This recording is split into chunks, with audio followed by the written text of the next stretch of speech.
En esta tercera parte del podcast Memorias del Centro Nacional de Despacho, contaremos con la participación de don Manuel Valencia Yotti, proveniente de la provincia de Colón. Fue constructor, trabajó de aceitero en la Fuerza y Luz, sindicalista de pura cepa, es más, hasta fue representante sindical sin saberlo porque lo eligieron de un día para otro y lo agarraron en el aire, pero ¿saben qué? Asumió las riendas. Y un ejemplo de mística al respeto de su trabajo y sobre todo lo que es ser una persona organizada e íntegra hasta los últimos días de su trabajo. Así que ya saben, tenemos este podcast especial con don Manuel Valencia Yotti.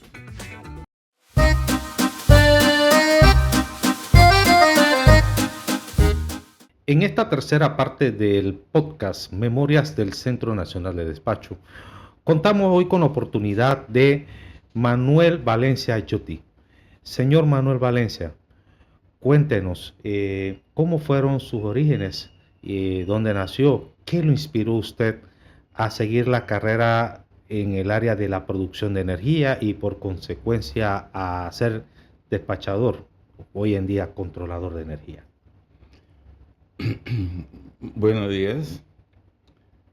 Gusto estar aquí con ustedes y dar esas experiencias que pueden servir de estímulo para algunas personas. Yo nací en Colón. Antes de entrar a lo que era la Fuerza y Luz, trabajaba en construcción, ayudante de albañil. Y antes de entrar a trabajar en la construcción, iba todos los días a la planta de calle 2, planta eléctrica de Colón de calle 2, a solicitar empleo. Me encontraba con el jefe de ahí y le preguntaba si había algo para hacer. Y me decía, no hay nada. Y eso era religiosamente todos los días. Y llegaba tarde al trabajo donde estaba. Y le decía al jefe, deme cualquier trabajo que sea, cualquier cosa, aunque sea barrer, cualquier cosa que sea, yo lo hago, por lo que necesito es trabajar. Ya yo me había graduado, ¿no? Y un día trabajando en la construcción, llegó un carro de la Fuerza y Luz a buscarme. Preguntaron para Manuel Valencia y el jefe de la construcción, le dije, ahí está de ese lado. Y me dieron, te están necesitando en la planta de calle 2. Así todo lleno de concreto me fui. Y una vez entró a trabajar ese día. Me dijo el señor Alfredo Delgado, que era el jefe de la planta, y tenemos este empleo, tendrías que dejar de trabajar en día feriado, tendrías que trabajar día feriado, no se puede trabajar en turnos rotativos y cosas así. Bueno, está bien, no importa, yo trabajo. Démelo. Sí, pero primero te voy a dejar trabajando de jornalero, ayudando aquí en la planta para limpieza y esas cosas. Y así quedé como 15 días. Después nuevamente me volvieron a llamar para que fuera allá para trabajar en Bahía Las Minas. Ahí entré a trabajar, estaba el señor Alfredo Dubois, encargado de la planta de las minas, y comencé a trabajar como aceitero, tomando temperatura. Trabajando con calor. Sí, y trabajando con otros compañeros que ya no están en este mundo, pero fueron muy condescendientes, ayudaron en todo lo que podían, instruirme en cómo eran las operaciones, a estar atento a todos los ruidos, que los ruidos eran muy diferentes entre fluidos, de vapor, de líquido, conocer todo el equipo, las diferentes presiones, las válvulas, cómo se operaban, que cada tubería, qué fluido pasaba por ahí, y la presión y la temperatura que debía llevar. Es más, había que hacer hasta un diagrama de todo el sistema de la planta, la parte de lo que era hidráulica, de diagrama de flujo de aire, aire de instrumentos, aire de servicio y toda esa cosa. Vaya. O sea que usted fue empezando a hacer todo ese recorrido de ser un barrendero, ayudante general, saltó a ser aceitero y de ahí fue haciendo posiciones dentro de la planta con esfuerzo y lógicamente ganado con mucho sudor y esfuerzo. Eh, Dentro de las memorias que usted nos contó previamente, fue curiosamente ahí en donde usted trabajó en Colón, en la Fuerza de Luz, fue a donde tuvo el primer contacto con el sindicato, en este caso cuando nos llamábamos Sintrafil. ¿Quién fue ese contacto que usted nos mencionó y cómo usted le llamó el tema sindical? Bueno, cuando yo estaba de jornalero ahí en la planta de calle 2, que hice muy buena amistad con el personal de mantenimiento, sobre todo, me enteré pues, que había un sindicato, pero yo no tenía ni idea de lo que era un sindicato. Y a medida que iba pasando el tiempo, me fui cogiendo conocimiento, tomando conocimiento. Y en ese tiempo estaba el señor Agilio Acuña, que trabaja en mantenimiento y era el secretario general. Wow. O sea, usted en ese tiempo, quien le motivó pues un poquito más al estudio a nivel laboral y entre otras cosas, y el conocimiento sindical fue el señor Agilio Cuña, que de paso, la cuna de este sindicato fue Colón, precisamente, y no en Panamá, como muchos pues lo han pues estimado de acuerdo ya a la antigüedad que tiene este sindicato. Pero bueno, cuéntenos más, cuéntenos más. ¿Qué le fue interesando en este devenir entre el hecho del sindicato? Se cuenta que en ese tiempo se mantenía a punta de rifa y cuadernito anotando la cuota y todo demás. ¿Cómo era eso? Bueno, en cuanto a cuota sindical, no tuve mucho conocimiento, pero entre las conversaciones que ellos tenían era que para poder tener fondo para su movimiento o hacer algunas cuestiones, tenían que estar haciendo actividades, Ajá. rifita, cualquier otra actividad para poder tener ese. Subsistir. Sí, correcto. Porque en ese tiempo lo que era el sindicalismo estaba muy Bien, presionado.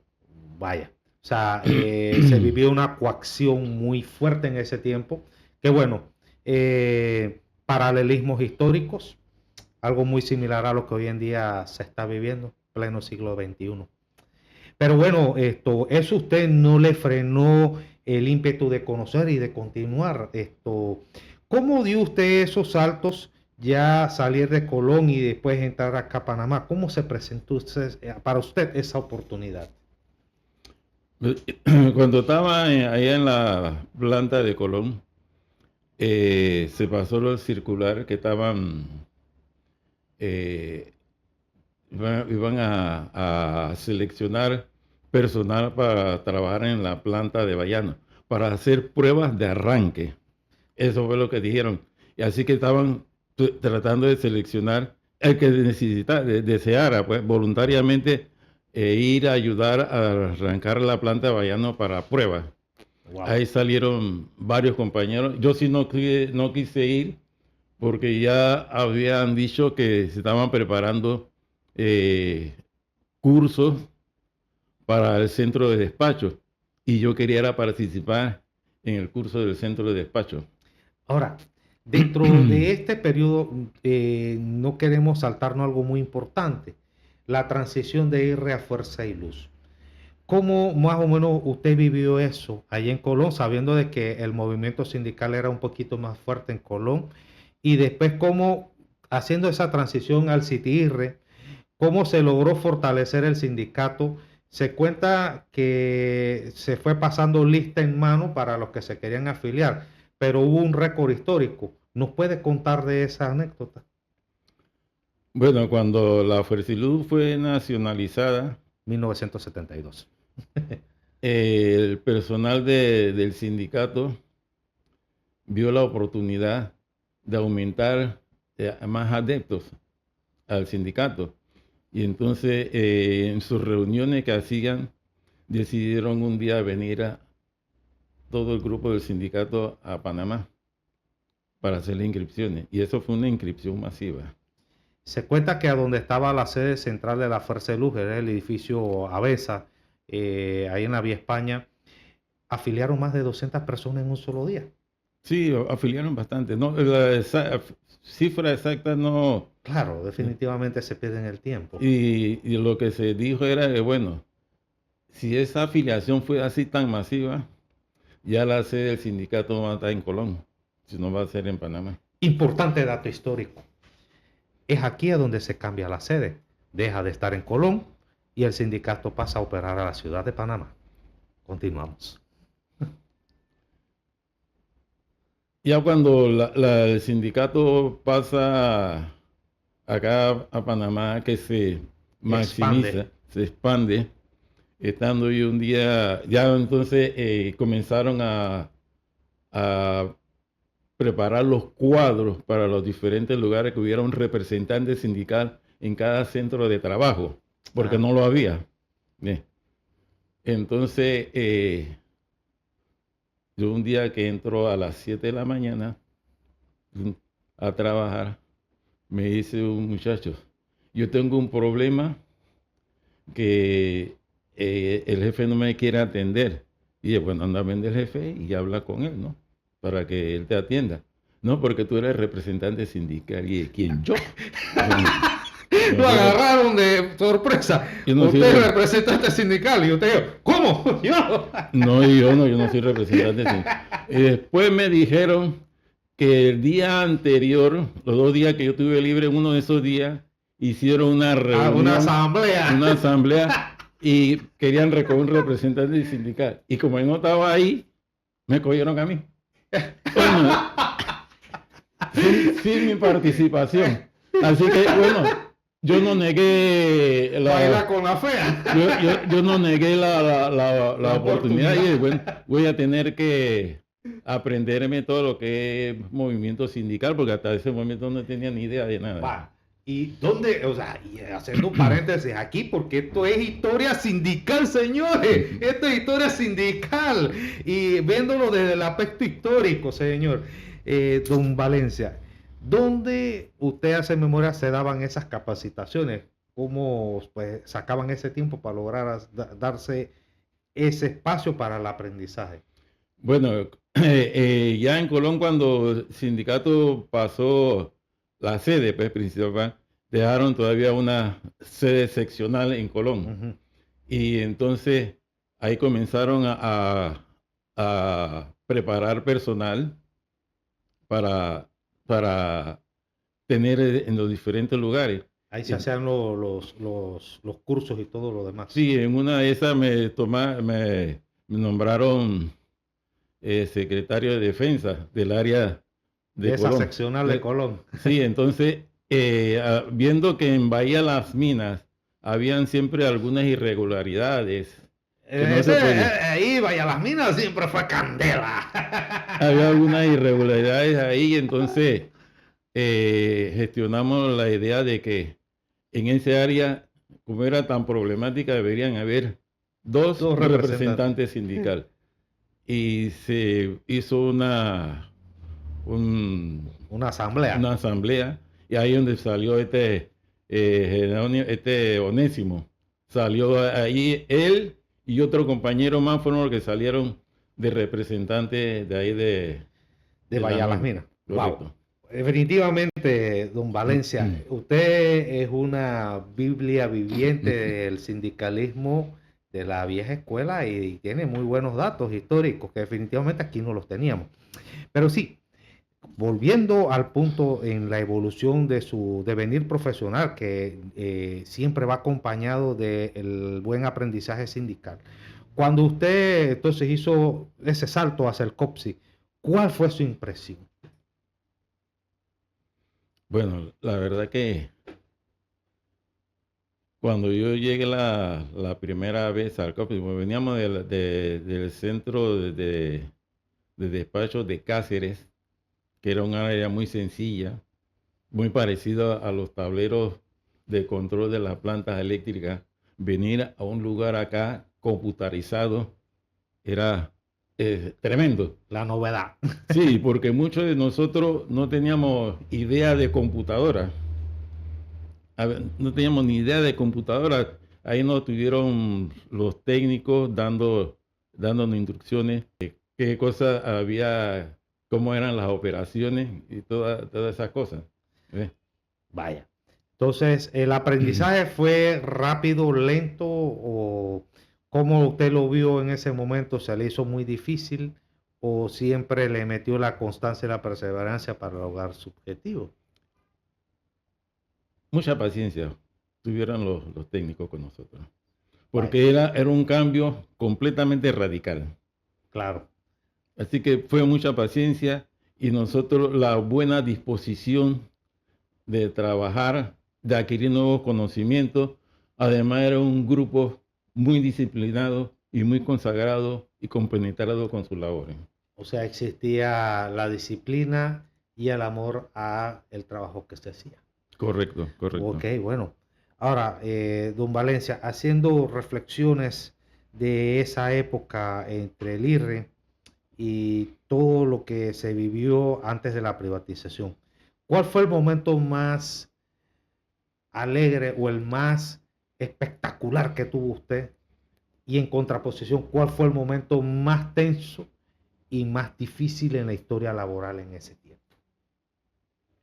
Bueno, como lo han dicho mis compañeros, los momentos más tensos son los apagones.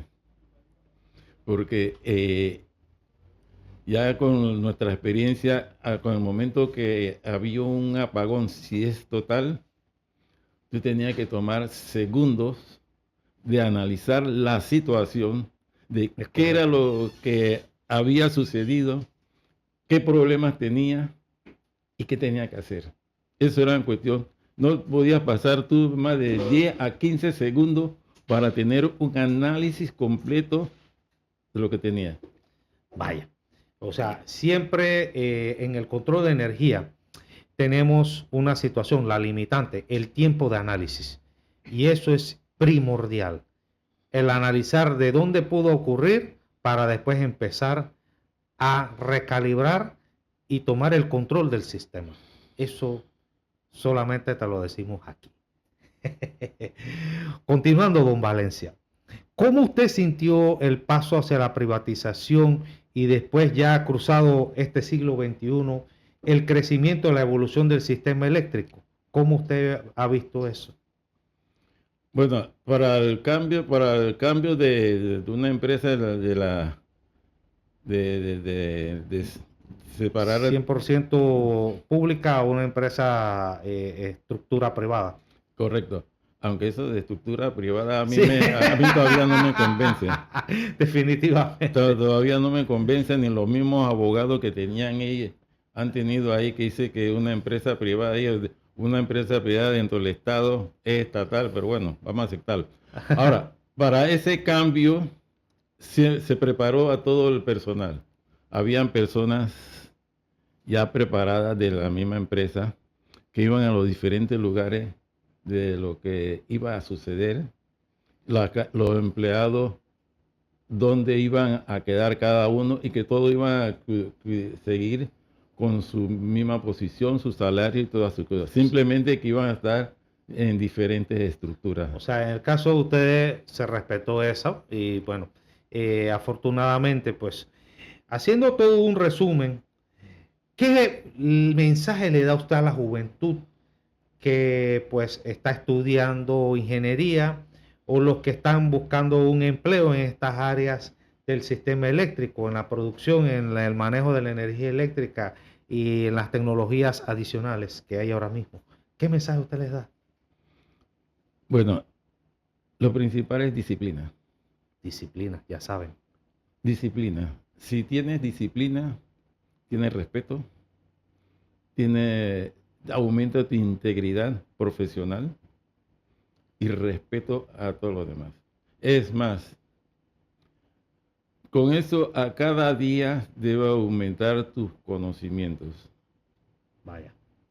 Si tú diariamente no estás adquiriendo algún conocimiento, te vas quedando rezagado, porque la ciencia avanza.